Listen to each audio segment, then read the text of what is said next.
Hey everybody, Casey here with Life Abstract Gaming, and recently I got the opportunity to play through the new EA Originals title where two men work together to escape a prison and evade capture as fugitives. A Way Out. I was convicted for the murder of my own brother. I'm gonna set things right, for me and for my family. Did you hear about the weather? I did. It's our window. We'll leave tonight. You better start rolling.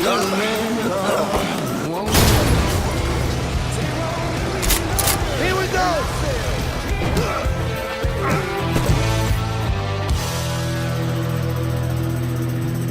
A Way Out is a co-op, third-person, narrative-heavy action-adventure game from developer Hazelight and game director Joseph Fares, who you might remember from this incident at the 2017 Video Game Awards. Okay, fuck the Oscars, you know? Fuck the Oscars! Fuck you! I'll tell you! Joseph Fares has always been a very passionate man.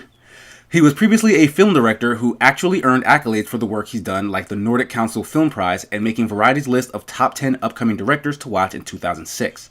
But his previous video game, Brothers: A Tale of Two Sons, also won accolades like Best Xbox Game at the 2013 Video Game Awards, beating out BioShock Infinite and Grand Theft Auto V. I personally think that Brothers: A Tale of Two Sons is one of the best examples of how the video game medium is a unique art form that nothing else can compare to. And though A Way Out isn't connected to that previous title in any direct way, they both share a very strong sense of heart that I think carries both games beyond what their simple premises suggest. When I say that A Way Out is a co-op game, that doesn't mean it's an option. This game can only be played with two players, either in the same room or online. Each player takes control of one of the two main characters, career criminal and tough guy Leo, or newbie prisoner and smart guy Vincent, and stick with them throughout the entire playthrough. And regardless of either setup, most of the game will show a split screen so that the events of one character and player are known to the other. Because of this feature, EA made it so that only one copy of the game was necessary, and a friend online could still play through it with the owner as long as the demo version was installed. That by itself is unprecedented and worthy of acknowledgement that such a quirky setup could make it all the way to retail under the banner of a major publisher not named Nintendo. The actual gameplay, though, leaves a lot to be desired, however. The earliest sections of the game take place in the prison and revolve around contextual button prompts for fighting off attackers or interacting with the environment and other characters. In these sections, A Way Out is the most like a standard adventure game, where you basically just need to collect the right item to solve the next step, but the progression is far too linear. There's only ever a single thing you'll likely have to get to complete your objective, and it's always directly told to you through dialogue amongst the characters, and there's a fair amount of dialogue in this game. Unfortunately, it's mostly awkward and badly written. A lot of the more emotional or serious conversations went right over my head because I was more focused on the terrible American accents from clearly Swedish voice actors. You trying to be funny? No, I'm not. Listen, I'm pretty much in on this. Just trying to make you understand that you could really use my help. Like I said, I can handle myself. What about Harvey then?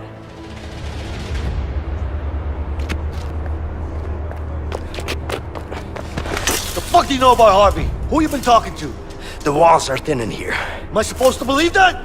The game wants you to focus more so on the story, but the very wonky stealth mechanics and environmental interactions that you and your co-op partner will have to do, like sneaking out of the infirmary while the other distracts nurses, or tunneling out of your cell while the other distracts guards, often end in failure, breaking the flow of the narrative. There's a lot of distracting that takes place, and that's done by simply entering into dialogue trees with specific characters. It doesn't seem to matter what it is you choose to say in those instances either, as whatever it is will likely buy enough time, making those interactions far less weighty. There are also non-story related interactions that both characters can have with NPCs scattered around the different places they end up in. In most cases, they aren't very interesting, but some are humorous and can help to flesh out the personalities of each character when you hear how differently they respond to the same person's issues. In that way, it helped my co-op partner and I start to identify how we should have our characters behave, and later game missions put that to the test when they present two possible ways of approaching certain events. The game will show Vincent and Leo argue briefly over how to proceed, then have the players vote on whose method they'll go along with.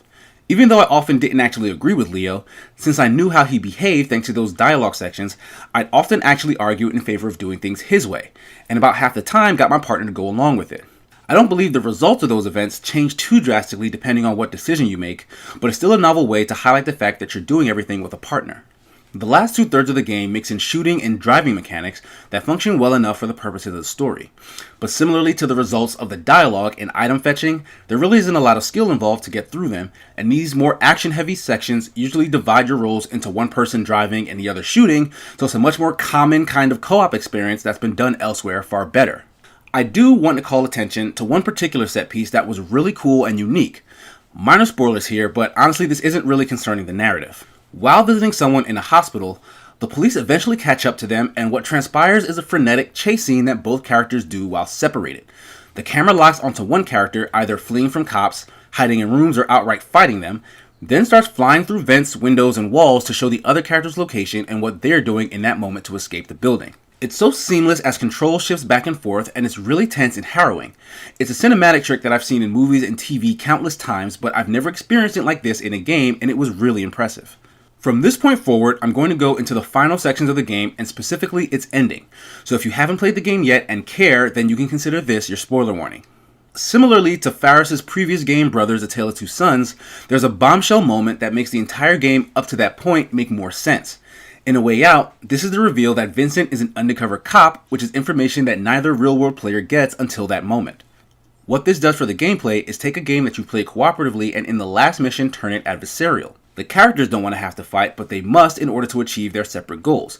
And the players themselves don't want to fight because they are more than likely friends and have been playing on the same side up until that point, but must because the gameplay demands it. There are two endings that are possible, and which one you get is actually based on which one of you beat the other in a shootout. I actually happened to come out on top in our fight, but I didn't feel good about it. I hesitated at the end, hoping there was some other option that would spare his life, but ultimately I had to pull the trigger.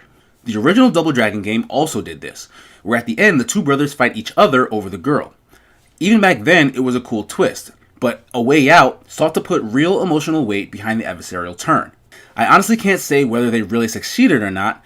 I kinda saw the gameplay twist coming, but that's not to say that the battle at the end against your co-op partner isn't still just as effective. Besides, my co-op partner didn't see the twist coming and was actually a little distraught despite him actually playing the undercover cop Vincent. The mediocre gameplay, dialogue, and narrative really only serve the purposes of distracting you and giving you busy work long enough for you to build a connection to the events, so that it could change the dynamic it championed from the start. It ends up being a better experience overall than the individual parts it's made of, and a decent addition to the list of games that try to showcase what's so special about the medium. So, what are your thoughts on A Way Out? Do you disagree with my feelings on the story and gameplay? Let us know. We're listening.